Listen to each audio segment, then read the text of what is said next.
we've owned and operated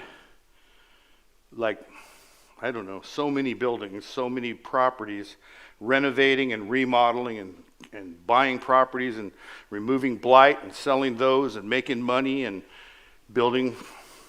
We're a church that within 4 years had our own building, moved into a neighborhood, cleaned up, started with what's the mission, and it was cleaning up the garbage in Southside, removing the cars, and just outright serving the people. When we had a prayer meeting and asked the Lord, what is the mission? My original words downtown, I was downtown in front of the State Theater, Marcosi's Jeweler, the new coffee shop in the parking lot. I was standing in the middle of that intersection he said, I want you to start a church and call it the Father's House. My first question is, why does Oroville need another church? There's already 69. And yes, sir, though. Yes, sir, I'm going to go full on, but there's 69 churches. And my second thing was, I thought you and I had an agreement that I never had to pastor a church, that I could serve in ministry without starting a church. I guess I was wrong. So we went into prayer meetings, and I wanted to know, everybody in Oroville talked about the prince of the power of the air over Oroville, and I wanted to know what that was. We're going to go into this church. Let's go in with strategy. Our first strategy is just to sweep up glass, get dustpans and brooms. Broken glass was everywhere 27 years ago. There was no part of the streets that didn't have broken glass, and kids running around everywhere, Bicycles, I can't imagine a bicycle made it 2 blocks without a flat tire. And I think some people in the room remember 27 years ago how bad Southside was. You had to drive circuitous down the road to avoid the piles of garbage. And the abandoned cars. And all abandoned cars became garbage cans, so garbage was stuffed in them. So it was a really foul place, and lots of critters. Lots of 4-legged critters running around. From mice, rats, cats, elephants, every beast of all design. And it was just not a very comfortable place. And so our mission was first, find out what's the prince of the power of the air. So we went on a 21-day fast and prayer walk in the south side of Oroville, walking up every street, made it our goal to pray over every house in Southside as many times as we could in 21 days. We'd get up about 10 streets, and the next day we'd do the rest of them. And we identified a rectangle that isn't the entirety of Southside. If you go past, Oro Bangor, we didn't go over there. We stayed on this side of Oro Bangor, this side of Wyandotte, from the railroad tracks to right here at our fence. That was Southside to us, a big rectangle. We tried to pray over every house and every family in Southside in 21 days, as many times as we could. Let the Lord identify for us what's the mission of the Father's House Church and what is the prince of the power of the air that controls Oroville and Southside. So we had these meetings, and we get everybody to circle. It wasn't this room; it was the room is a room over is now the the African American Cultural Center? Yeah. So we'd pray, get everybody to turn their back to the middle, circle facing out, looking at all areas of Southside, and pray, Lord, what is the power that controls Oroville? And the word came, selfishness. I said, I heard loud and clear selfishness. I'm going to write it down. But Lord, that's not what I mean. Like you misunderstood me.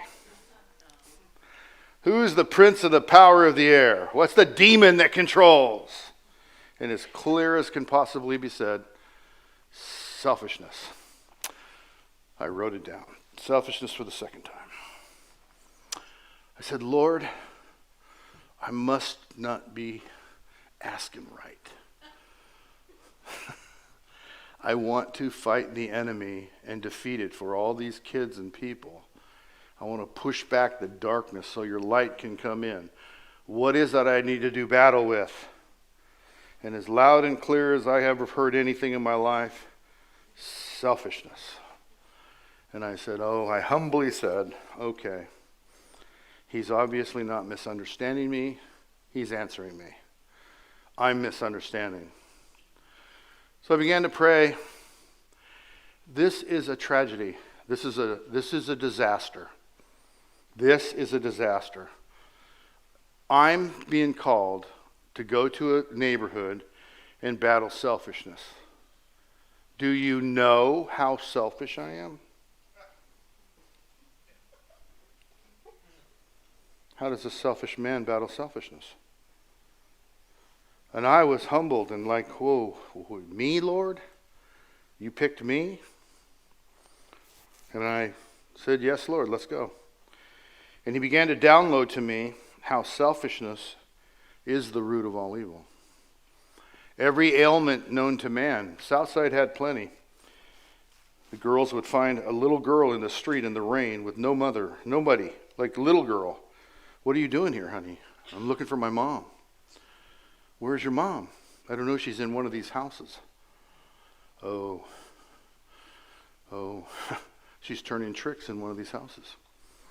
The little girl doesn't know which house, which man she's with now.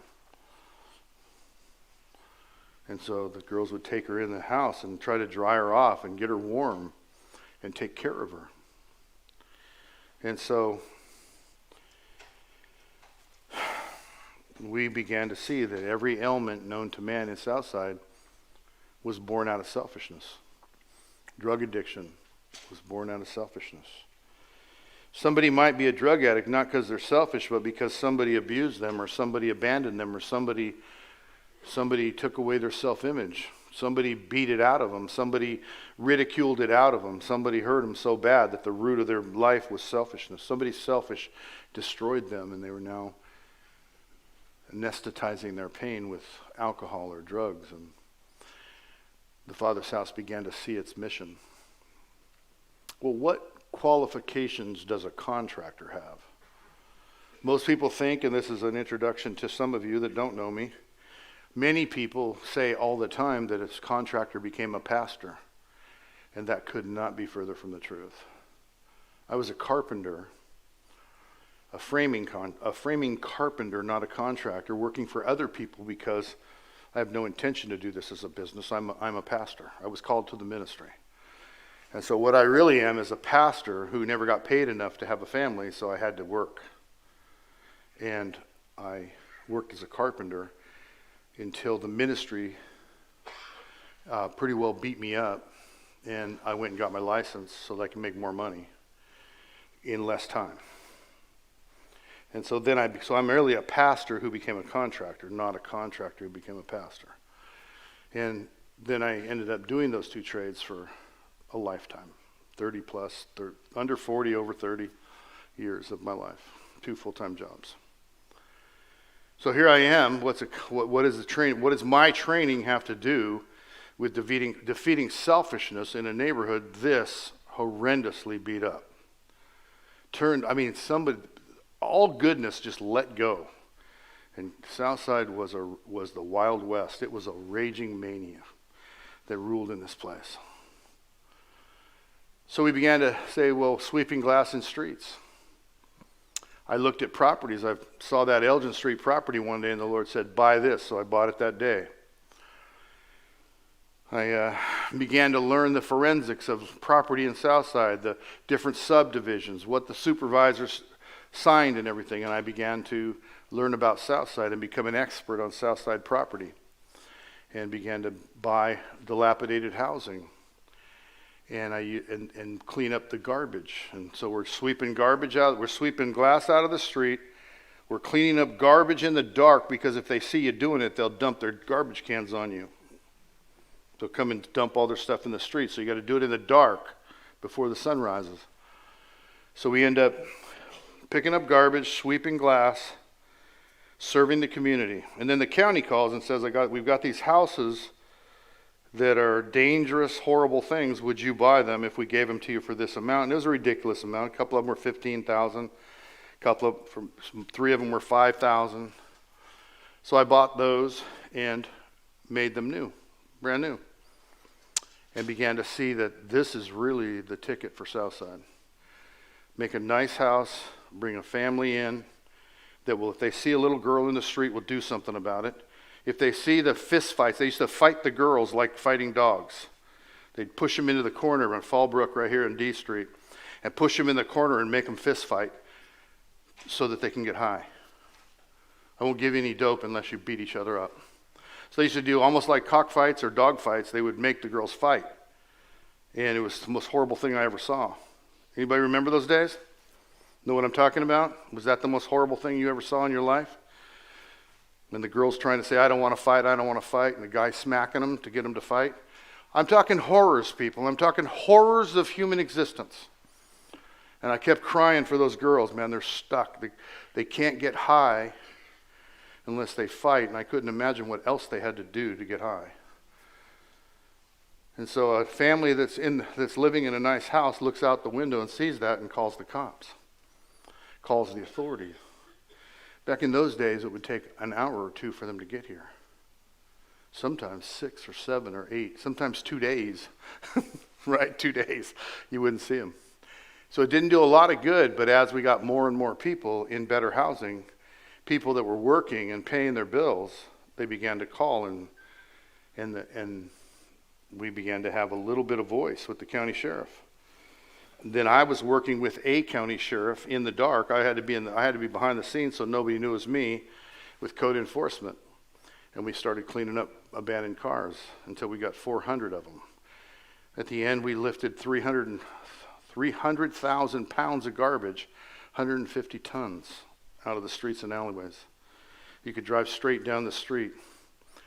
Kids couldn't be playing in rusted out old abandoned cars anymore. And we started to get credibility with most people.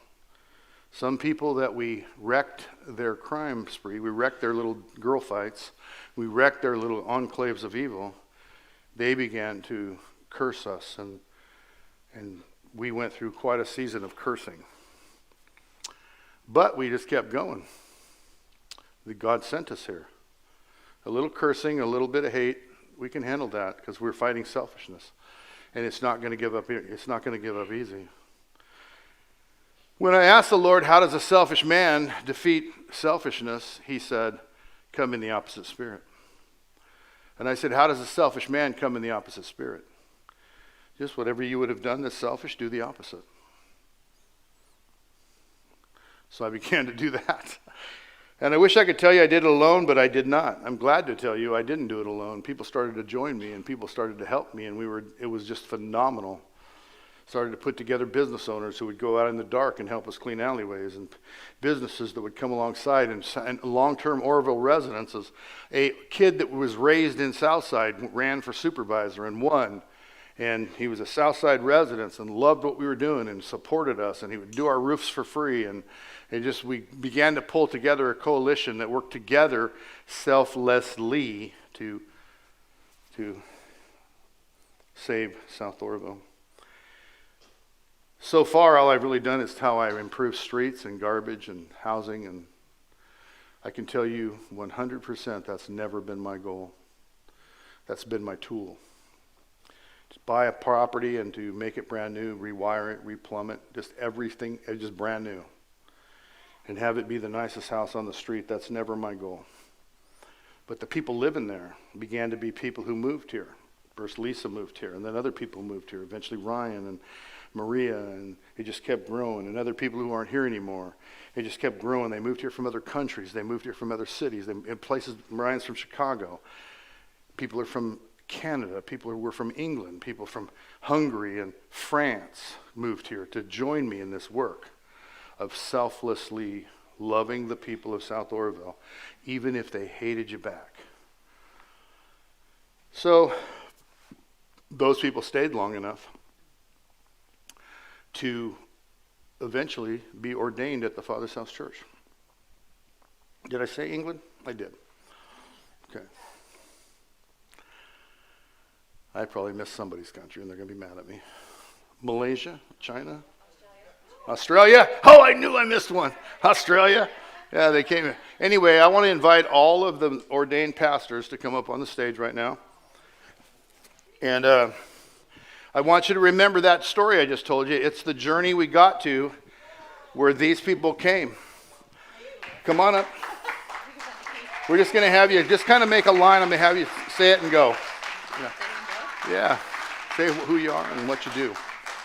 Okay? Oh yeah, how long you been here? So your name, how long you been here, where you're from, and then last what you do. Everybody hear that? Can you believe how many pastors there are in a little church? I will explain the government why this is afterwards, okay? Name? Yep. How long you been here? Turning on. Hi, my name is Maria McWhorter. I have been here 16 years. I come from a town in Ontario, Canada, and I am the school director for the School of Transformation. I almost forgot the name for a second. Leaving. Hello, I am Katie Rodriguez. I came to the Father's House in the first women's LRM house in 2005, so 20 years ago. I did take a small little break in between, but I've been back for, 12 years, something like that. What else? Just what I do? What I do? I oversee a lot of things. I am the food lady, so I oversee the food bank and the food distribution warehouse out there, and I oversee Christopher, who is now the manager at Yeovil, and I do a bunch of other stuff, but those are the big ones.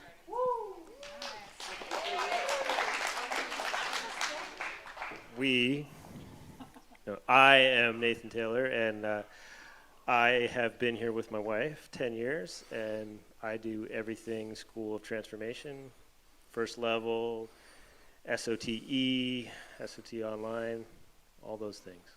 And this is my beautiful wife. How long you been here? 10 years. Yeah, gotcha. I heard you.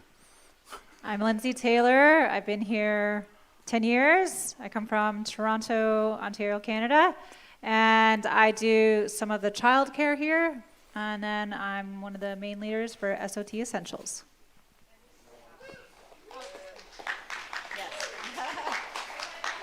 I am Stephanie Mumby. I came here 17 years ago with my late husband, Jordy. We started the School of Transformation back then, and now I run the homeschool co-op for the church.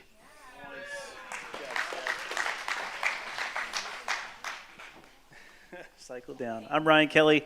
Monday will mark 16 years for me, actually. Monday? Wow. I'm from right outside of Chicago, and I do a few different things. Lisa and I are the worship pastors and the sound directors. I'm also a full-time accountant, bookkeeper for the church. I run the Thursday morning men's Bible study, and I assist with the Tuesday night men's fellowship. And I also run level 4 in our full-time School of Transformation.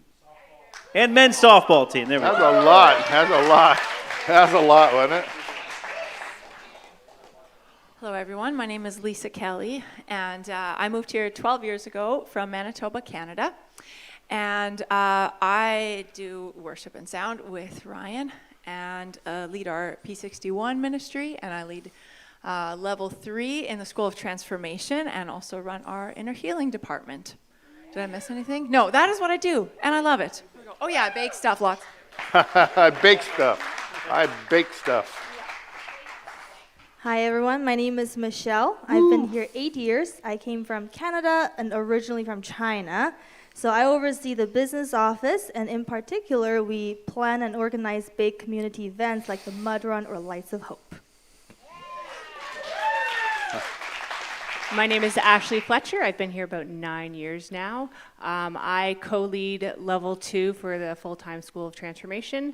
I do administration for the full School of Transformation, and I do the immigration student visas for the school. My name is Lisa Bowers, and I arrived here 24 years ago as the first intern at the Father's House Church. I had a small break in between where immigration gave me the boot. And then I came back now almost 12 years ago, and I oversee the School of Transformation, advertising, marketing, and social media.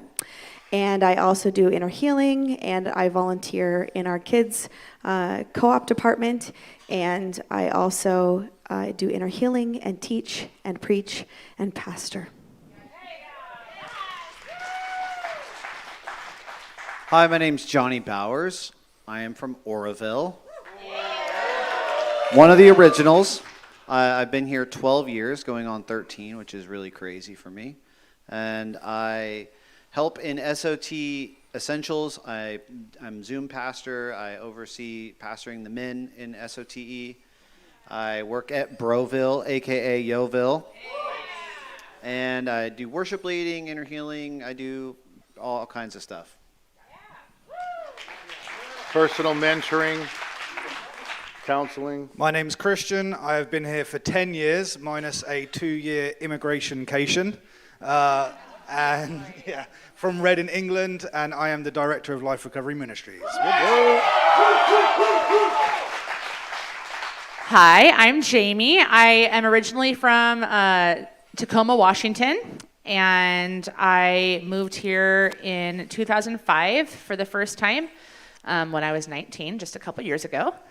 And I left and did school ministry in Toronto, and then came back in 2010, and I've been here ever since, minus our, I wouldn't call it an immigration-cation, because we had 2 babies during that time, but, and I work at the Lord's Gym and help out with inner healing and women's ministry, and preaching and pastoring and all the things. And she's my niece. And I'm related to Steve and Vicky. Awesome. My name is Jos van Huysen, and I'm from I forgot the Netherlands. I'm sorry, I forgot the Netherlands. Okay, go ahead, Jos van Huysen. Yeah, I'm from the Netherlands, and I run the media department. I run all of the social media and all of that, what goes out online and on the live stream. And I also am co-leading with Ashley level 2 of the School of Transformation now. So. Wow. I'm Nicole Wallace. I think the best position that I have is being Steve and Vicky's oldest daughter. That's right. But I don't have my pastoring because of that. However, I did become a pastor at 19, and I worked it out. I think it was 20. I worked it out and forgot it a long time ago. And I currently oversee all the staff. I pastor all the staff here, helping make their leadership better and walking into pastoring if that's what they choose to do. I'm in the co-op twice a week. I do mentoring and inner healing with people. I love networking. I go to coffee with people and just get to know them. And anything else that needs to be filled, I do. And then I think it's important to note that we are missing 3 pastors. 3. Chloe, Luke, and who? 4 pastors. Rivera. Oh, Sean and Amy. Okay. So, and Vicky. So there are 5 that are not up here, and I did not count, but I think the total is 21. And Vicky, my wife, is not here. She's picking up Pam. Sean and Amy are on vacation. Luke is hurting real bad, so let's pray for him tonight. He couldn't come. And Chloe is at home in Wales. And I forgot Wales. See, I knew I was going to forget a few. So start naming them, you're going to leave somebody out. So Chloe's home in Wales. And so the question would always be, we have a church, so I'm going to tell you that the attendance of our church is about anywhere from 220 to 250. There's about there's 300 people that call this their church, that attend services here pretty regularly, come and go. It's about a church of 300 with an attendance of 250. And it's strange, that in our day and age, that's not even uncommon that 50 people a week don't go to church. There's way less importance in church. But for the Father's house, for me, it is life itself. This church is life itself. It's where I get fed. It's where I get charged. It's where I get energized. And we have 21 pastors in a church with only 300 people. And that's, churches as big as 700 have 2, 3. And we have 21. And so it's time to tell you about the government of the Father's House Church and how it functions. So we are called an Episcopal government as opposed to congregational. There's several other names, but Episcopal means simply people, in our case, you can see women and men, called by God lead the church. That's as simple as it gets. There's no committees other than people called by God to pastor. So in this group here, what they didn't tell you, the ones on the board didn't say, and I'm on the board of the church. And so the board of the church is an advisory board to the pastor, who is also the president of the corporation. It's a 501c3 corporation. The pastor's the president. Vicky's the vice president. I've got to find Mr. Ryan's note to me. Nicole, my daughter, she's the secretary. Ryan is the treasurer. And then Maria and Steph are officers. And that's the church board. And so the church board meets weekly and discusses all things financial. We vote sometimes, but mostly we just discuss until we all agree. When there is no agreement, or there are many things where I just say this is what we're doing. Because it's a group called by God, they already know this. There's just a knowledge of feeling that we go in the right way. We never have squabbles about the carpet or the chairs.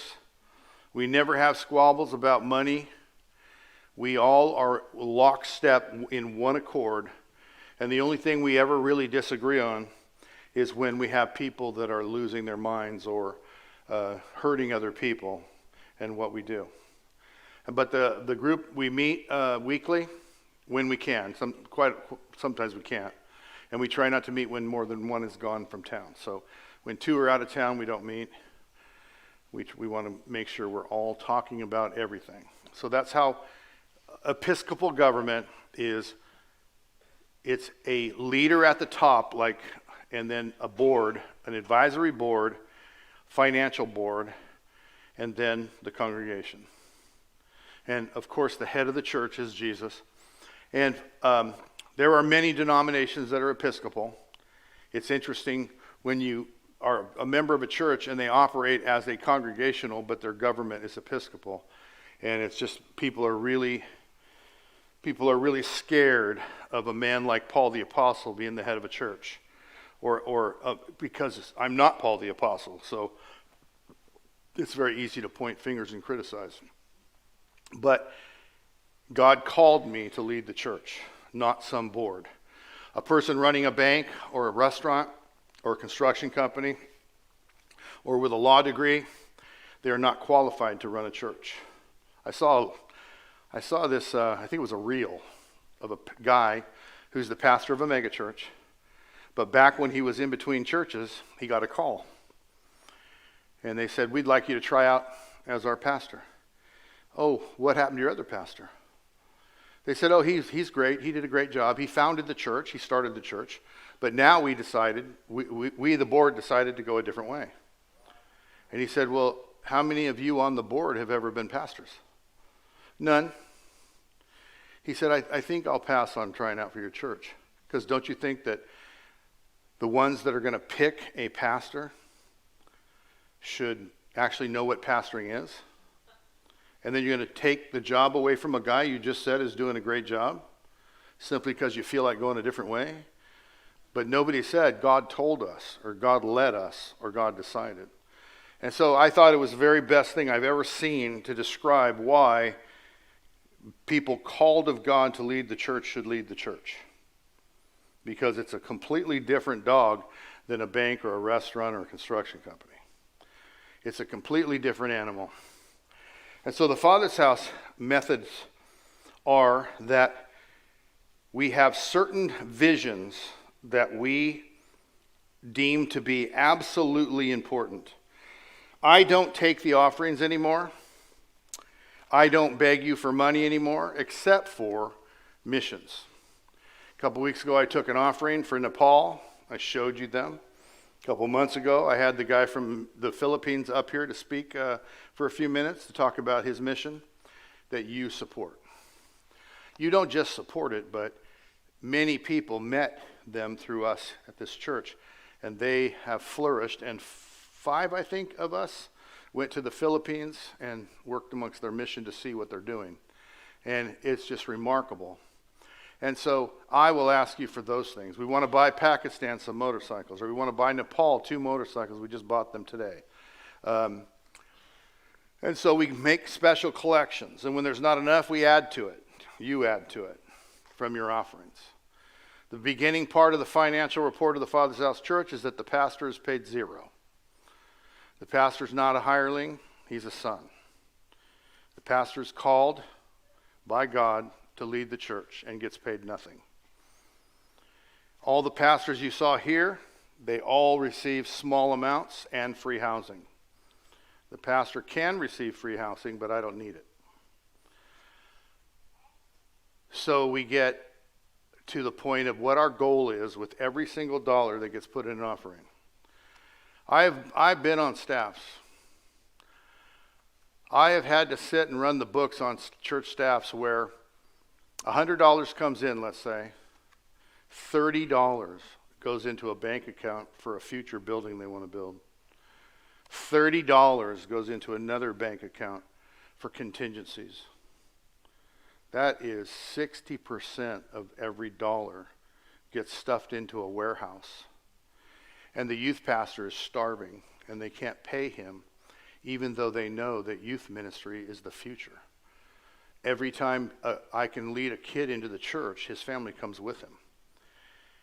When I lead a kid into the church, 80% of all Christians first ask Jesus into their life before they turned 18.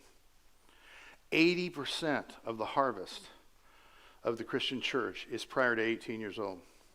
And they spend 90% of their money, 95% of the $40 that's left of the 100, they spend 90% of that on the adults sitting in the crowd, instead of looking to reach the 80% kids before they're 18.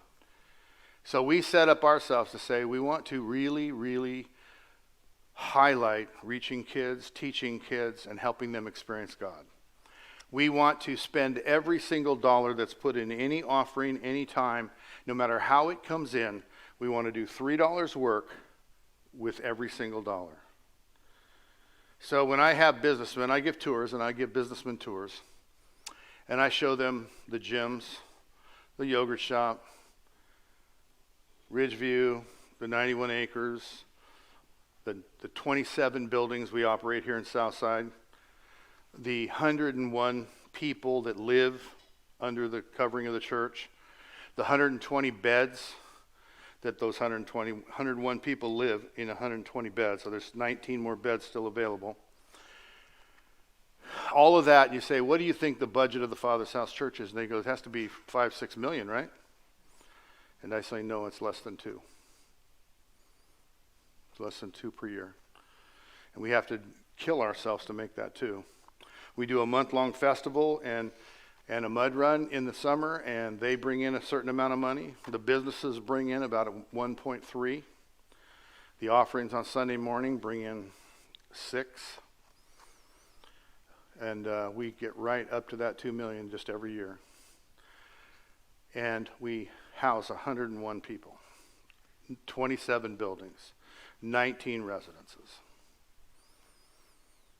And we take care of a school in India where kids, for the first time as long as man can remember, this tribe has never owned anything and never been taught to read or write. And you and I now have been doing this for 10 years, and 7 kids now own their own businesses. They went first, second, and third grade. Their families needed them back. You built the upstairs room so they could have 3 more years of school. First, second, and third grade, only got them remedial reading. We were able to get them to stay, their parents to agree, if we can offer 3 more years of school, would you let them stay home instead of going out to make their 3 cents a day that they can make picking up bottles and cans and begging? They can make 3 cents a day. Can you forego that and let them learn how to read and write? I think it was 40 kids. I think 30 of them got to stay. And on the 6th grade graduation, 7 of them said, we're not leaving. We'll go back to first grade, but we're going to be here every day. And those 7 kids went on to get more education, and these teachers stayed in there, and you wouldn't believe how little we pay them. I don't pay them. I just give the money that runs the place. You give the money that run the place. And I got a report last year that these 7 kids have all gone out and started businesses, whether it's a shoe shine business, whether it's a nails or eyelashes or beauty products or hair cutting. They've all started businesses because they're able to read and write and understand comprehension. And 7 kids are the first time anybody in that tribe, that group, that people group have ever owned anything. And we did that. And every single kid that's gone through that school has converted to Christianity. And I can't tell you I know their belief, but those 40 original, you know, they go through, and every year they're leaving and coming, and it's way more than 40, right? Because you see, if you have 3 classes with 40 kids, I don't know, what is that, 13? 13 and a third kid. And they're leaving, and 13 and a third more are coming. So that just adds to the numbers. And over in Pakistan, we've been able to buy them a farm to house their cows. They can't keep their cows in town because the Muslims will kill them to make them, to starve them out. So we bought them the land. We bought them the building to keep the cows in. We bought them the cows. We bought them 10 motorcycles to, the garden. We bought them the garden that they feed, that they grow the food for the cows, and they grow the food they give away. We bought them the 10 motorcycles to take to all the churches all over that area. Pakistan's a monstrous place, but they cover a pretty good area with those motorcycles. He wrote me again this week, pray for us. We have so much terrorism. We have so much persecution. But they say they couldn't survive without you. We have an orphanage in South Africa called Footprints. She has adopted 40 little children. 40 little children. Raises them up as her own. We take care of her. Those kids go on to college in South Africa. Every single one of the kids who was there? Who was at Footprints? Anybody? Were they all mixed race, or are they all black, or? Most. Some mixed race? It's phenomenal to see a picture. I just can't remember, but we support them, and they do phenomenal things. And she preaches Jesus. She teaches them the Bible, and they become Christians. Philippines. Every week I get so many texts from the Philippines telling me we fed 297 kids today. We fed 300 kids today. Pictures of the rice field that we bought. You and I bought a rice field. And so that they could grow their own rice, because they were spending so much money they couldn't feed 300 kids twice a week. They could only feed about 150. We bought them a rice field. They made a business deal. They grew the rice. They sell the excess rice for money. We bought them a water purification. Now, the biggest thing in third world countries is drinking water. So we bought them a water purification system, you and me. And they filled the system. You know, you wonder, are we just giving people money and they're sitting there with their feet up and they're, eating bonbons in the shade and telling us, we're starving. No, well, we had a team go. And that team saw these people work harder than Father's House. Their work ethic is greater than Father's House. You should see the work they have to do, moving and cleaning all these water jugs. People bring, and then the water jugs wear out. We got to buy them more water jugs. And these big old cans. See these little kids trying to carry 3 gallons of water, man. That's 27 pounds for a tiny child. And they got all these water jugs over here being sanitized while they're handing these out and taking in new ones to be sanitized. And it's just a system, a crazy thing. And so we built them a building because they could only use 2/3 of the water system. So we built them a building where they could put the whole water system. And all of that's going on. That's the Father's House Church of Oroville. That's the Father's House Church. I want to speak to the world from the Father's House. Can I just tell you that when people from the Father's House go to the Philippines, they all listen? Our voice is heard. It's not hyperbole. It's not hype. No, these are real Christian people come to see us. We've had a food bank for now 20 years. Devin and a guy named Bruce started it. We've had a food bank here in Oroville. Did I miss any missions? Nepal. I read it 2 weeks ago in church. 46 people, 64 people being discipled, and they started, 46 churches? Anybody remember? 27? I forgot. I should look it up. I should know these things. But Nepal, we have a goal in just 2 years to start 200 churches in Nepal. You and I support 7 missionaries to live full-time on the mission field monthly. We support them monthly to right around, they only had 2. We bought them 2 motorcycles, and then now we bought them 2 more. And that'll make it so they can actually get out to the regions, furthest regions on these dirt bikes to preach the gospel and baptize people in these rivers in the Himalayas. And the crowds, they show me pictures. Now I'm getting lots of pictures of all the crowds being baptized. And that's the Father's house. That's the business of the Father's house. To take care of our own neighborhood, practice selflessness. Back to the finances. $3 work for every dollar that comes in. Are you starting to believe me? Because the businessmen I show around, they only see this. They don't see Nepal and Pakistan, Manila, the Philippines. They don't see the buildings and the fields and the cows and the gardens. They don't see what the Father's house is doing. They probably would guess 8 million if they knew all that. That'd be $4. No, that'd be more than that. 2 million times 4 is 8. Yeah, it's $4. That's $4 for every dollar that we get. We try with all of our heart to make our labor and our vision and our wisdom, but more than anything, our love for Jesus Christ, make up that extra $3. We work that's our whole goal in life. Here in Orville, we've cleaned up 300,000. Worked with code enforcement to get rid of 400 abandoned cars. We've remodeled, I don't know the exact number, but if I said between 20 and 30, made brand new 20 or 30 houses, I wouldn't be exaggerating. Built, I only know that I went around for the county to find all the addresses that had 3-foot setbacks.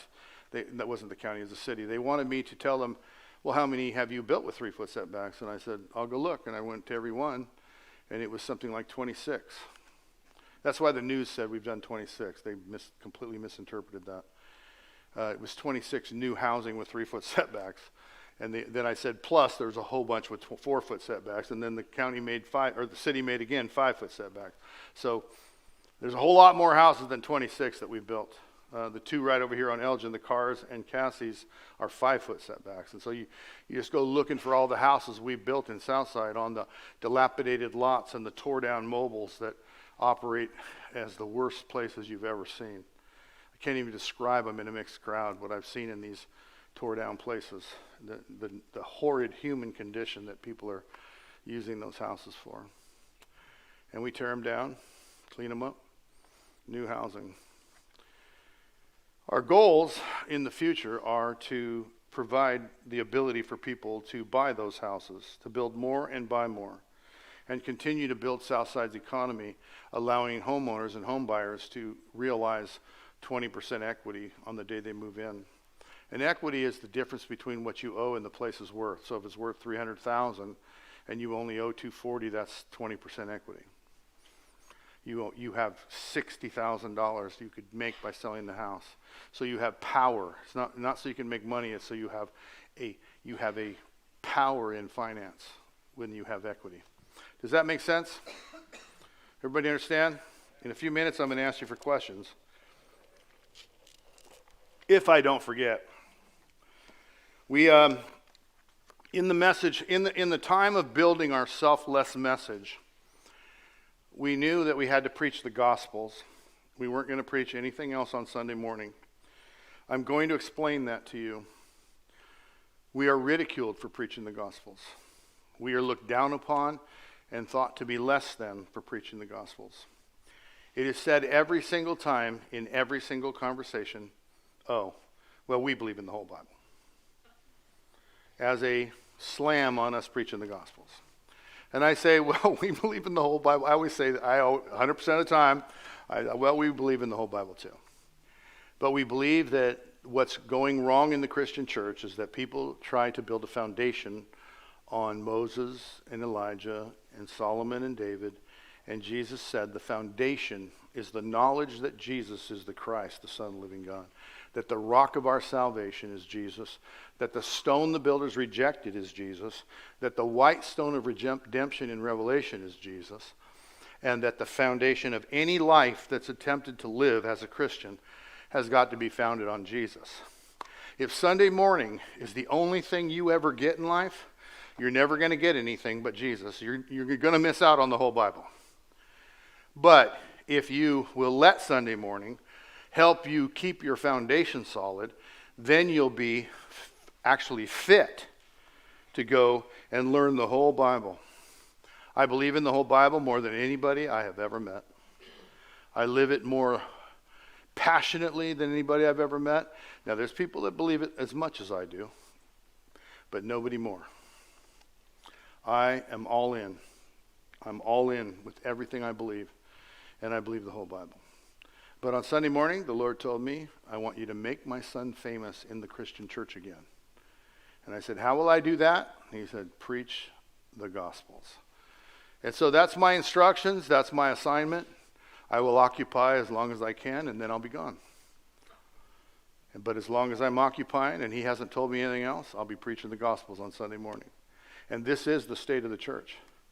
I used to preach all the Wednesday night services, and I used to speak the epistles of the apostles. No, the epistles. And I used to teach all the other New Testaments, Revelation, the 7 letters to the churches. But as our pastors began to get older and rightly handle things, you have to start making room for them to preach. It isn't very much. There's 21 of them sharing Wednesday night and Friday morning, and it just isn't a lot. Now they get to teach in schools. I encourage them to go out anytime they can, go out and preach somewhere. They're free to go and preach. And our commitment to them is try to keep their houses up, paid for, to try to provide for them as best we can in every way possible, to increase their money as often as we can. But the highest wages around here in the residences is $800 a month. So they have free housing, plus some of them get $800 a month. So you can see that nobody's swinging for the fence here financially. Yet you look at their house, you look at their lives. They got new cars. They look like they make a lot more than $800 a month. The ones that don't live on campus get some of that housing money for their houses off campus. But the on-campus people, that's the most they make. And a lot of them make less than that. Housing plus. So you can imagine when you look at them, you should hold them in high esteem. You should honor them with great honor. They are amazing what they do. And their faith. I can't tell you I know of any of them that are hurting, other than a few of them got a little crazy with credit cards. But we just say, let's trust Jesus. Let's get it under control. Let's practice good things and watch. One young man just shared how he got out of debt from a huge credit card bill.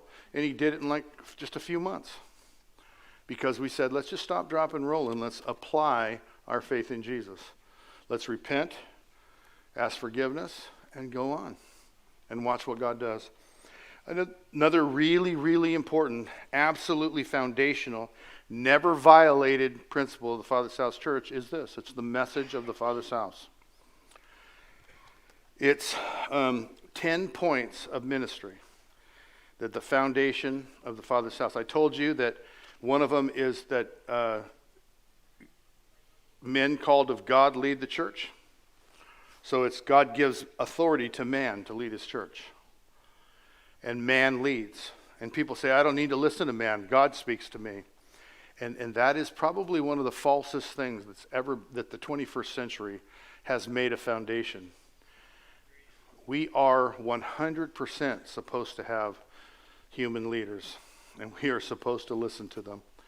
And there's no other subject in the Bible more well laid out for us. We're supposed to be guided and led. You're supposed to come into this faith as babies. You tell me a baby that doesn't need to be led by people. You tell me a toddler that doesn't need a hand held to cross the street.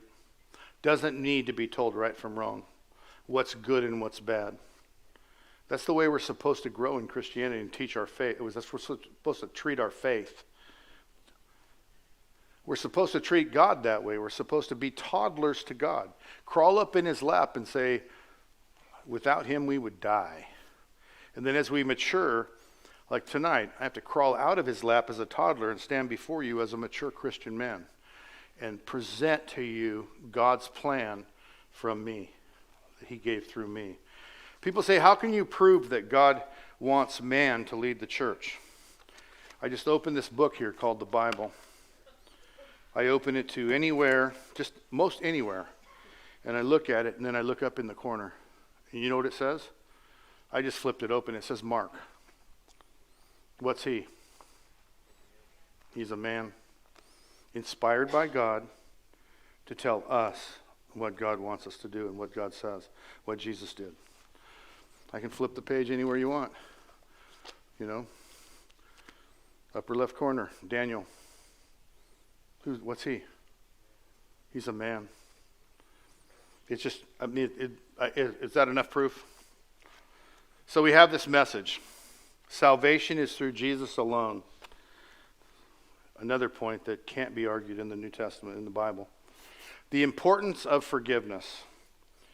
We have a thing called inner healing, and I'm against inner healing guy in the world. There's no need for inner healing. It's all under the blood. I've been healed. I know Jesus. I don't need to talk about the past. I don't need to talk about my hurts. Until I had to talk about my hurts, and I got set free and said, oh my gosh, there's something to this. It's the importance of forgiveness. I said, God, Lord, if you've forgiven me and I believe in you, how can I be so out of control? How could any enemy, how could a devil control me? And he said, forgiveness. If you don't forgive, you won't be forgiven. You give them permission. So the importance of forgiveness is number 3. Faith without works is dead is a guiding principle of the Father's House Church. We would never say you're saved by works, but we would say if you don't do works, you're probably not saved. It's like, I swear to you, I put tomato seeds in that good soil. Well, it'll tell. The truth will come out. If a tomato plant grows, you probably did. If a tomato plant don't grow, you probably didn't. In faith, if works come out of you, then you probably did put Jesus into you. And if works didn't come out of you, he's probably not in you. Because all he did on earth was works. And then he said, what you see me do, do. And what you'll do greater things than me. I could go on all night on that one. Give your life away. No greater love has any man than he laid down his life for his brother. The one amongst you will be the greatest. Will be the one who becomes the servant of all. Listen to Jesus. The Father took Jesus took 3 disciples up a hill. They meet Moses and Elijah. Father speaks out of a cloud. This is my son. Listen to him. So that said, well, that's one of our 10. Apostle said, follow me as I follow Christ. Again, here we are back to man. We've had people come from countries all over the world in big teams, small teams, groups, every kind, every level of faith. And we get them together for a debriefing at the end, and they're always worried about 2 things. How can you say, follow me as I follow Christ, and aren't you afraid of burnout? Well, I'm not afraid of burnout because I actually believe the whole Bible. You'll mount up with wings as eagles. You'll run and not grow weary. You'll walk and not faint. So no, I'm not afraid, and follow me as I follow Christ was not my idea. It was Jesus.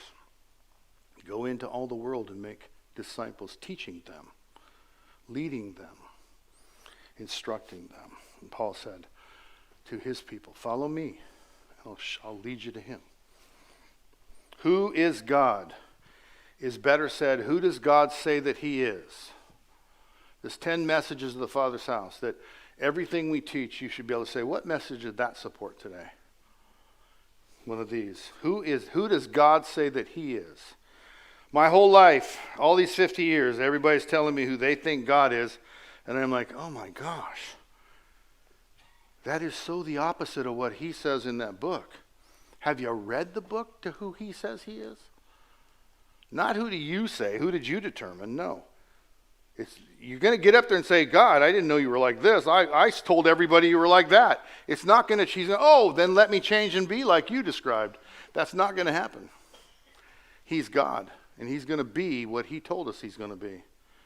So who does God say that he is? And living in the likeness of Jesus Christ is very well established in the New Testament. That we would do what he did and greater things, that we would lay hands on the sick, that we would preach the good news, that we would tell the world about the kingdom, and the kingdom would come. And the top of the list is experience God. So those are the 10 points and messages of the Father's House Church. Let me read them to you back in reverse of what I just did. Experience God, live in his likeness. Who does God say that he is? Follow me as I follow Christ. Listen to Jesus. Give your life away. Faith without works is dead. The importance of forgiveness. Salvation is through Jesus alone, and God gives authority to man to lead his church. And that is the business of the Father's House Church. That is the driving force. That, you know, when you see a set of train tracks and you say the train's going to go there, but I want the train there. Well, the train ain't going there because the tracks go there, and the train can't leave the tracks. The Father's house is not going to leave the tracks. This is where we're going. This is what we're doing. This is who we are. This defines us. This tells us who he says he is. Tells us who we are. Tells us what we're going to be doing. What are you going to be doing next year? Follow the tracks. You'll never get lost. We're going to be doing exactly what we did last year. We're following the tracks. We're going down. We're boom. They used to use rivers because of the banks. You know, the river stays within the banks. You know right where the river's going to be, but train works better because you can always flood the valley. Train can't go off the tracks.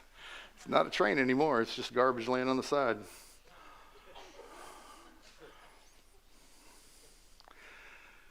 I've said a lot. I've spoken for an hour now.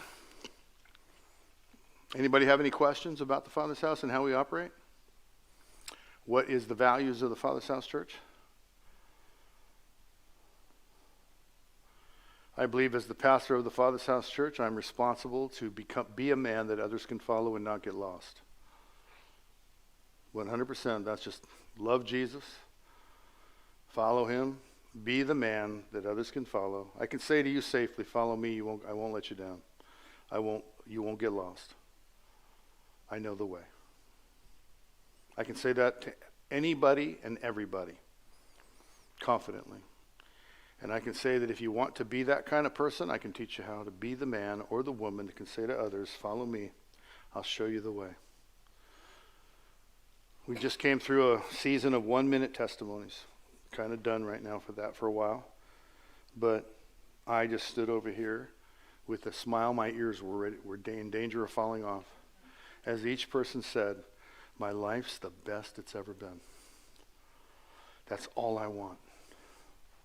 If it's 200 people or 500 people or 50 people, that doesn't concern me. As long as people that come, sit in these chairs, hear these words talked about, their life becomes better, and they make decisions based on it, their life is the best it's ever been. That's all I care about. And if it costs me everything, so be it. If it costs me nothing, okay. Probably going to cost me everything because that's what Jesus said. You understand? If you want it to cost you everything, I mean, I'm not sure I believe you can't outgive God because people say that about him. But I can tell you that sure has been my experience. I've tried and it hasn't worked out. I haven't been able to outgive him, so I would highly recommend that way of living. To give and give and give until you got nothing left to give, and watch how he takes care of you. Watch how it works out. When I say put money in the offering, if you're not tithing, there's something wrong with you. You're not very bright. You really are not the sharpest knife in the drawer if you're not tithing to your church. Now, if you're offended, I really am sorry. I don't try to offend. It's not my goal to offend. But I can't imagine you could read this book and want to even tithe. Like, there's no chance on earth I would ever stop at tithing. Are you kidding me? Have you seen what's promised if I'll do that? It's not even a rule. Christianity doesn't even require tithing. It requires all. There is no verse in the new covenant other than all, and every one of them says you got to give all. But we've created a whole new religion that says tithing is the standard, and people don't even do that. It proves why the Christian church is always broke, why ministries can't fund themselves, because people won't believe in God, that he'll take care of them, that he'll fund it. You know that if 100% of the Christians, 110 million Christians in America, not including all these other countries, can you imagine if they all tithed?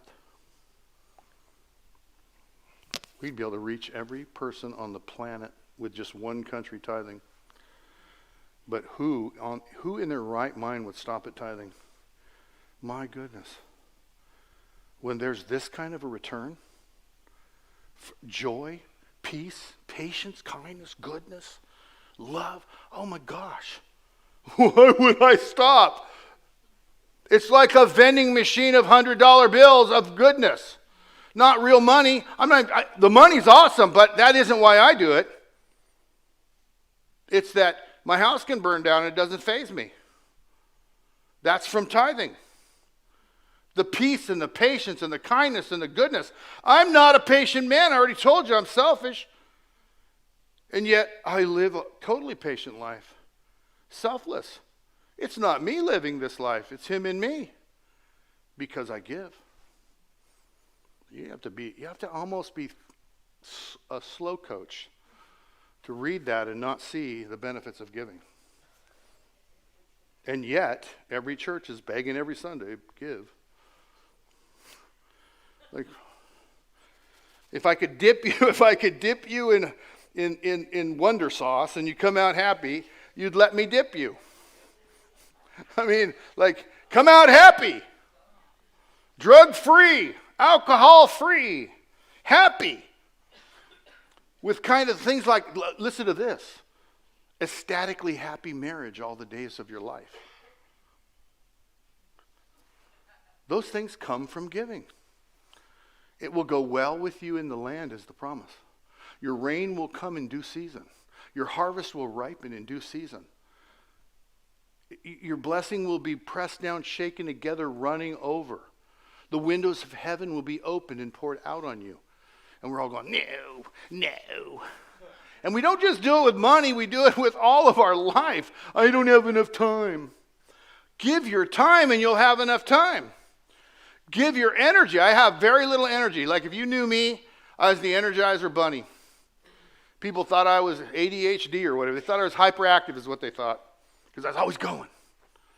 I can't always go anymore. I'm afraid my get up and go got up and left. So I'm tired. But if whatever energy I do have, every gray hair in the house is going, yeah, I know what you mean. But I'm telling you, whatever I do have, I know the principle. Give it. Use it for him. And using it for him, if I use it for you, I'm using it for him. Isn't that cool? So if all of you did what I was saying, I'd have all of you doing it for me. And I'd be doing it for you. That's kind of not fair. I give one and I receive 150. So you see what I'm saying? You see the benefits of just believing what he says. And this is the message of the Father's House Church. And this is the principles of the Father's House Church. Okay, I said I can ask questions. I took off again. That plane never was going to land. You knew it. You knew I was here when you came out. Okay, any questions? Yes, Jamie. Can you explain the nonprofit, for-profit business model? Yes, I kind of skipped over that. But you're right. So the Father's House Church runs with its volunteerism as part of its school training. The Lord's Gym, Yeovil Yogurts, used to run Restored, Helping Hands, has a business model. It is created as a 501c3, a separate corporation that I am also the president of, with a different board, also people called of God. And it is the purpose of the Lord's Gym Corporation, called Father's House Restoration Ministries, is to fund nonprofits, which most of the money for all I told you in those foreign countries is given in the name of Father's House Restoration Ministries. It raises money to support nonprofits. And so it's a nonprofit, faith-based charity. And the number one charity that it supports is the Father's House Church. But then the Father's House Church provides all of the volunteer labor, all workers. Young man Chris is learning how to run a business by running Yeovil. People work in businesses to learn how to operate in businesses, how to dress, how to act in public, how to show up on time, obey the alarm clock, be there and work for the time you're there. Learn how to clean and do menial tasks to accomplish a goal. The Father's House Church is a church 501c3, which is a completely different corporation. The church doesn't do tax returns, doesn't do financials. The kind of financials the church would have to do would cost around $25,000 a year, and we just don't want to spend that on a financial. Our computer will pump it out for anybody to look at, but it doesn't fit legal standards of. So churches don't do tax returns. Very few churches do tax returns. 501c3, faith-based corporation, has to do tax returns, financials, has to pay, collect taxes and pay taxes, and has all kinds of legal ramifications to operate.